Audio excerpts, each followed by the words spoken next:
నుంచి మనమంతా విడిపోతున్నాము కదా, అందుకే ఇలా ఆలోచిస్తున్నాం.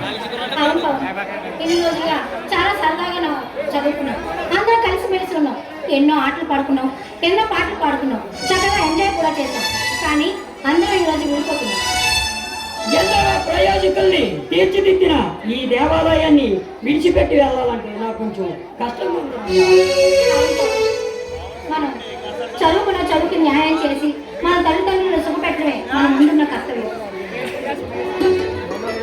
రాదా, ఈ కాలేజీలో ఆడుతూ పాడుతూ మనం వీళ్ళందరినీ ఆకట్టుకున్నాం.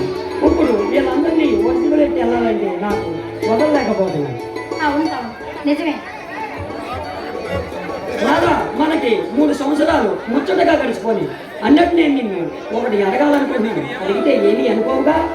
ఏమి పవన్, అడుగు. ఏమీ లేదు, నువ్వు ఎవరినైనా ప్రేమించావా? ఏమిటి, ప్రేమించావా? నేను ఎవరినైనా ప్రేమించానా అని అడుగుతున్నావంటే నువ్వెవరైనా ప్రేమించావా? అవును రాదా. ఎవరు? ఇంటికి ఎవరు ఆ దేవత? ఎవరో ఒక అపరంజి బొమ్మని ప్రేమించానులే. సరే, ప్రేమించావు సరే, కానీ నీ ప్రేమ విషయం అమ్మాయితో చెప్పావా? లేదు రాదా, ఇప్పుడే వెళ్ళి నా ప్రేమ గురించి తనతో చెప్పాలని ఎదురు చూస్తున్నా. నువ్వు ఎదురు చూస్తూ ఉంటే టైం అంతా ఇక్కడ అయిపోతుంది. అందుకే ముందుగా వెళ్ళి నీ ప్రేమ విషయం చెప్పు. ప్రేమ నా పదానికి అర్థం తెలియదు నాకు.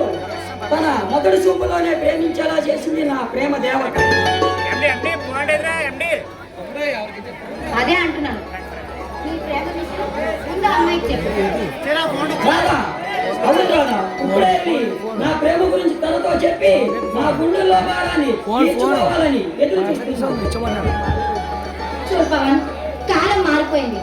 ఫేస్బుక్, ట్విట్టర్లు, వాట్సాప్లు ఇవన్నీ వచ్చేసాయి, కానీ నువ్వు మాత్రం వెనకబడే ఉన్నావు.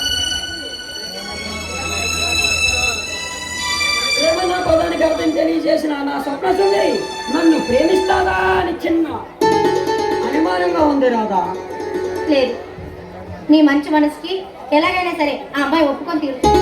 నేను ఆ నమ్మకంతోనే జీవిస్తున్నాను. ఇందుకే ఎవరో ప్రేమ దేవత?